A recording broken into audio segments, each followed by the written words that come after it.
Título: Identidade. Saber o que o Senhor tem dito a nosso respeito. Podemos extrair do versículo 6 desse relato do livro de Josué a primeira característica, que é saber o que Deus tem dito a seu respeito. Tu sabes o que o Senhor falou a Moisés, homem de Deus, em Cádiz Barneia, a respeito de mim e de ti. Verso 6. Precisamos ouvir a voz de Deus. Não é possível liderar acreditando apenas em si mesmo quando pensamos em liderança cristã. Caleb é um líder experiente, conquistador, e ajudou outros homens a conquistarem sua parte da terra prometida. Ele poderia ter dito a Josué a respeito das suas conquistas, do seu currículo, sobre tudo o que ele já havia conquistado, mas não levou relatos de experiências passadas. Mesmo que seja muito importante se lembrar de história de perdas e sucessos e saber que não foi forjado da noite para o dia. Então, ele chega para seu líder Josué, substituto de Moisés, e diz: Tu sabes o que o Senhor falou a meu respeito e de ti. Caleb se apresenta como um líder de coração saudável. Olhamos para a sua vida e entendemos que a ousadia em sua liderança não veio de si mesmo, mas daquilo que o Senhor falou ao seu coração. O maior líder, Jesus Cristo, começou seu ministério aos 30 anos de idade. Ele foi batizado por João Batista no Rio Jordão e logo ao sair da água, viu os céus rasgarem e o Espírito descendo como pomba sobre ele. Marcos capítulo 1, verso 10. E ouviu o Pai dizendo: Tu és o meu Filho amado, em ti me comprazo. Marcos capítulo 1, verso 11. Antes de ir para o deserto, onde se deu o início do seu ministério, tudo começou na liderança e no ministério de Jesus, quando ele ouviu a voz do Pai dizendo acerca da sua identidade. Não dele mesmo dizendo eu sou, mas o Pai dizendo tu és. No deserto, ao ser tentado, Satanás queria tirar Jesus da convicção de quem ele era. Mas ele não saiu desse lugar, pois ouviu e guardou a voz do Pai dizendo a respeito de sua identidade, Filho de Deus. As tentações não eram sobre se ele tinha fome, se seria protegido ou se queria reinar, mas se ele era o Filho de Deus. Em nossa identidade está a autoridade para realizarmos as conquistas que o Senhor nos confiou. De forma semelhante a Jesus, que sabia quem o Pai disse que ele era, o que fazia Caleb ser um líder saudável era saber o que Deus tinha dito a seu respeito. E o nos que faz líderes saudáveis é saber o que Deus tem dito a nosso respeito. Sabendo quem somos, nossa identidade, compreendemos nossa missão. O autor de Hebreus relembra um Salmos e diz, Hebreus capítulo 13, versos 5 e 6. Seja a vossa vida sem avareza, contentai-vos com as coisas que tendes, porque ele tem dito, de maneira alguma te deixarei, nunca, jamais te abandonarei. Assim, afirmemos confiantemente, o Senhor é o meu auxílio, não temerei. Que me poderá fazer o homem? Essa é a declaração de Deus para nós. Ele é nosso auxílio e prometeu nunca nos deixar. Por isso, podemos permanecer confiantes e responder ao chamado do Senhor. Na liderança cristã, não é nossa personalidade ou ousadia ou desenvoltura no falar que nos faz líderes, mas responder e andar à altura do que Deus tem dito a nosso respeito. Não é pré-requisito ser influente ou carismático. É preciso saber o que Deus te falou. Da mesma forma, não é a experiência que nos faz líderes saudáveis. Talvez você seja novo e não tenha tanta experiência. Outros podem ter alguma experiência, mas pouca comparada a alguém que tenha muitos anos de liderança. Não espere ter experiência para começar a liderar onde Deus te colocou. A experiência é uma bagagem, um instrumento que Deus nos dá, mas o primordial é começar a nossa liderança em todas as esferas da nossa vida, buscando saber o que Deus tem dito a nosso respeito. Postura, sinceridade e integridade. Voltando para o texto de Josué 14, agora no versículo 7, encontramos a segunda característica. Esta é como uma armadura de proteção em líderes saudáveis. A sinceridade e a integridade diante de Deus e dos homens. Essa é a postura de um líder genuíno.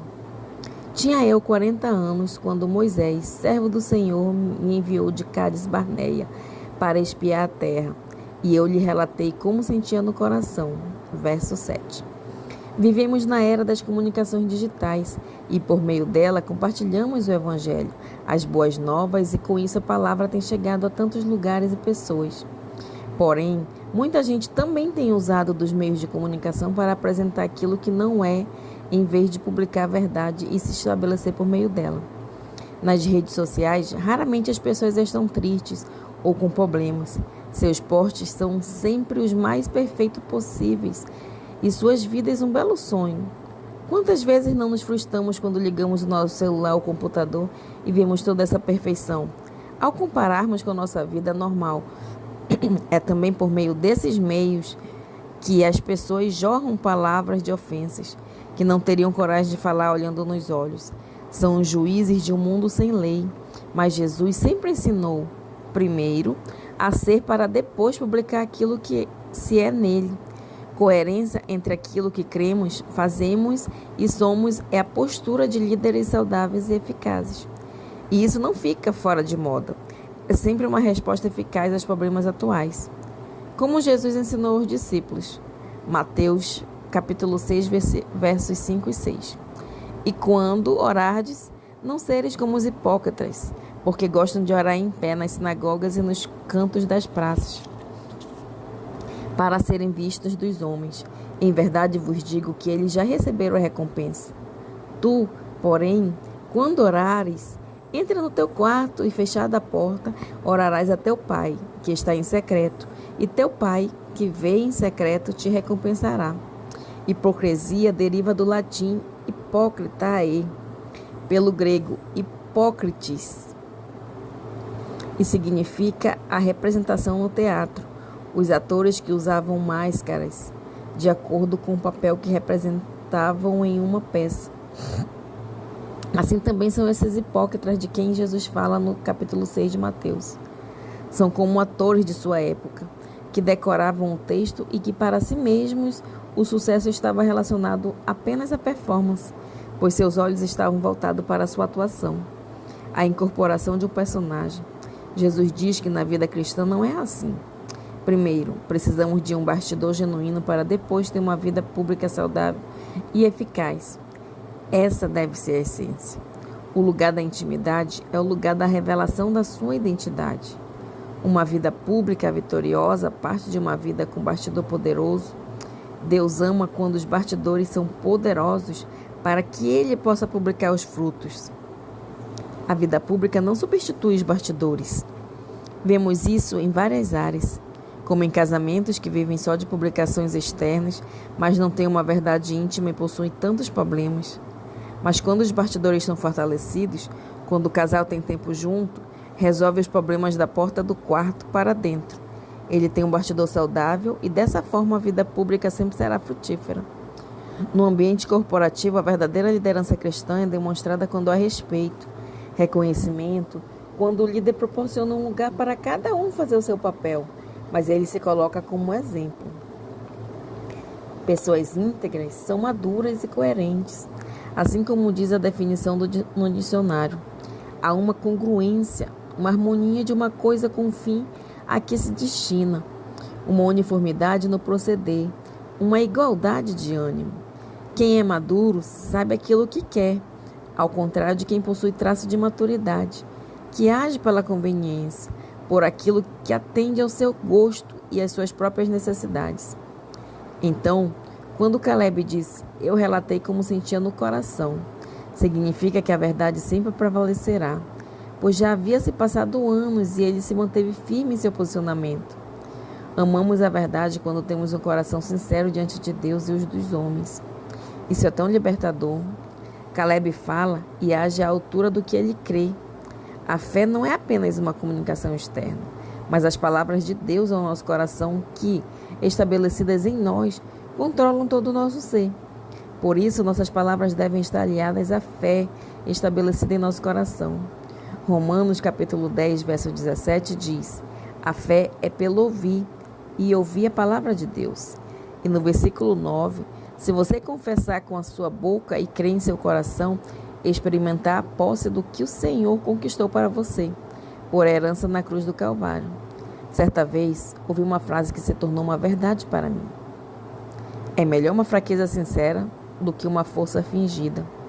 Assim como diz os versículos, diga ao fraco, eu sou forte, Joel, capítulo 3, verso 10.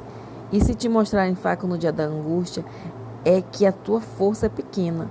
Provérbios 24, verso 10. Não podemos ter uma postura de derrota antes mesmo de batalharmos, mas precisamos sempre sinceros conosco e com as pessoas ao nosso redor. Revelar exatamente o que está se passando é uma chave de dependência de Deus e a expressão ao próximo, de que somos vulneráveis como eles. Isso gera conexão de verdade. Uma liderança saudável é verdadeira. Busque ajuda quando precisa. Expõe as fraquezas para aqueles que podem ajudar. Deus nunca teve problemas com nossas vulnerabilidades, como dizem as Escrituras, pois Ele conhece a nossa estrutura e sabe que somos pó. Salmos 103, verso 14. E é com a nossa sinceridade que Deus pode pegar a nossa vida no lugar onde estamos e nos levar a lugares altos, por meio da sua graça capacitadora. É melhor dizer: Senhor, eu preciso de uma resposta. Senhor, eu tenho me sentido debilitado nessa área. Senhor, olha a minha limitação, do que chegar diante de Deus com um tom prepotente dizendo: Soberano Deus e eterno Pai, estou diante de Ti para Te agradecer, pois me fizeste um gigante que não perde nenhuma batalha, não tem um dia mau para mim. Não existem somente dias perfeitos, bem-sucedidos. Nas Escrituras está registrado que há o dia mau, o momento da nossa fragilidade. Paulo entendeu isso quando afirma em 2 Coríntios, capítulo 12, verso 10, ter prazer nas fraquezas, nas injúrias, nas necessidades, nas perseguições, nas angústias por amor de Cristo. Ele orou para que Deus tirasse o espinho de sua carne, mas a resposta do Senhor é: a minha graça te basta, porque o poder se aperfeiçoa na fraqueza. 2 Coríntios 12, verso 9. Paulo não tinha prazer nas fraquezas, perseguições e injúrias em si, mas diante delas aprendeu a praticar um coração dependente da graça de Deus. E essa postura o fazia mais forte do que quaisquer situações. Só é sincero quem sabe que é o projeto original de Deus. Na liderança, Deus usa muito mais a nossa disponibilidade, porque nossa capacidade vem toda do Senhor. Desde os dons naturais aos dons espirituais, as oportunidades naturais, as intervenções divinas no tempo de Deus. Tudo é recurso de Deus para a nossa liderança. Precisamos ser sinceros dentro de casa, na nossa igreja local, com nossa liderança e liderados. A sinceridade e a integridade são instrumentos pelos quais Deus acrescenta sua graça sobre nós, nos tira da mediocridade e nos coloca no lugar onde Ele é a nossa força. Devemos sempre fazer da verdade nossa armadura protetora, que nos fará inalcançáveis para o inimigo, e a nossa dependência a Deus um instrumento para que a graça capacitadora de Deus nos faça líderes saudáveis. Resiliência. Perseverança é a chave que abre as melhores portas. Não é difícil identificar a terceira chave para o líder saudável, pois ela se repete nos versículos 8 e 9. É a perseverança. Mas meus irmãos que subiram comigo desesperaram o povo. Eu, porém, perseverei em seguir o Senhor, meu Deus. Então Moisés naquele dia jurou, dizendo: certamente a terra em que puseste o pé será tua e de seus filhos, em herança perpetuamente, pois perseverastes em seguir o Senhor, meu Deus. Versos 8 e 9. A palavra perseverança na língua do grego epomone, significa conservar a intenção de alguém em conflito, resistir à adversidade, resistir à pressão, manter-se firme, persistir sob pressão, esperar calma e corajosamente. Mesmo que o texto em que lemos tenha a sua origem na língua hebraica, essa definição nos ajuda a entender o quanto Caleb foi resiliente, quando diz a Josué: eu perseverei em seguir ao Senhor. Em outras palavras, ele está dizendo: eu continuei com a minha intenção, mantida do começo ao fim, Fui resistente às adversidades, resisti às pressões, me mantive firme e persisti sob pressão. Me mantive calmo e corajoso sobre aquilo que Deus havia me confiado. Caleb se declara perseverante, ou seja, quem é perseverante sabe da sua perseverança. O melhor de Deus para a nossa vida não está nos primeiros passos, mas em uma longa caminhada, passo a passo, dia após dia. Ele nos dá a manifestação e o cumprimento de suas promessas, os seus propósitos para a nossa vida.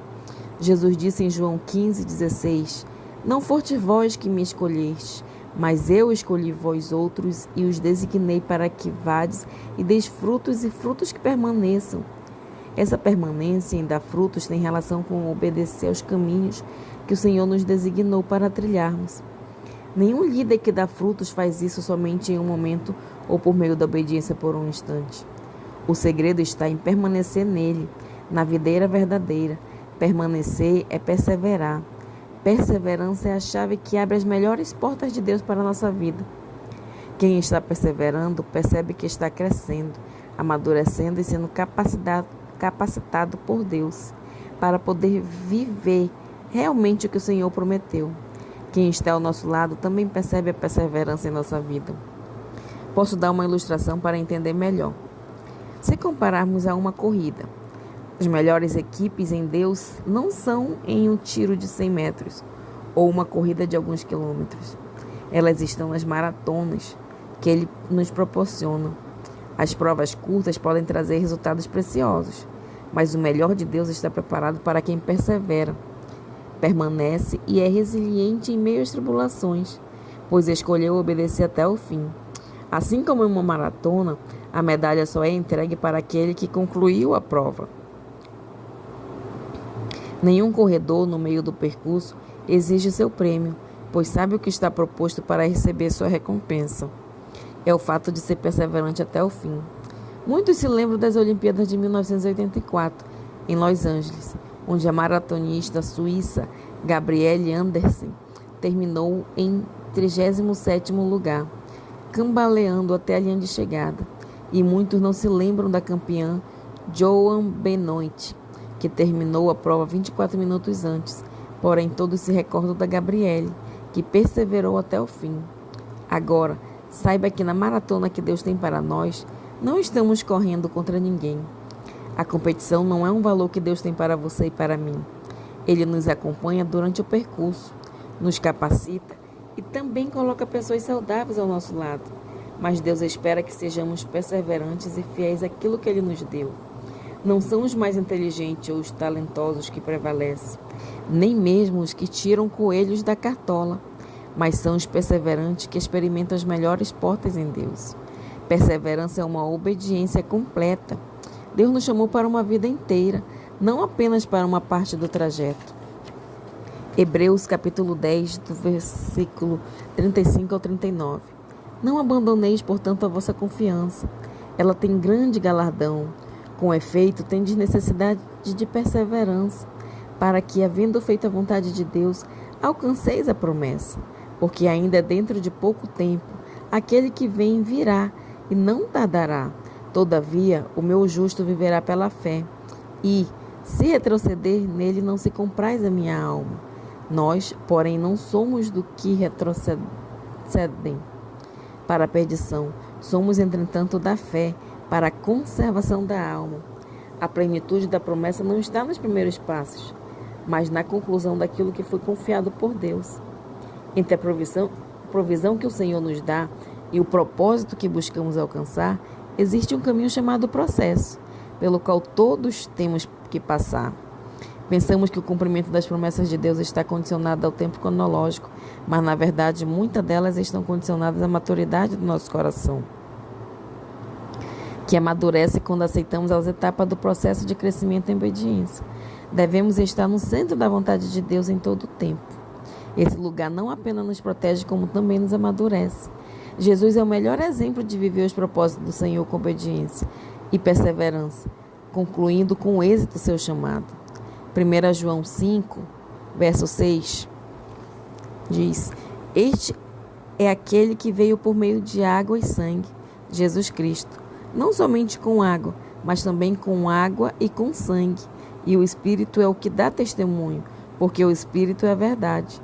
João diz que Jesus Cristo é aquele que veio por meio de água e sangue.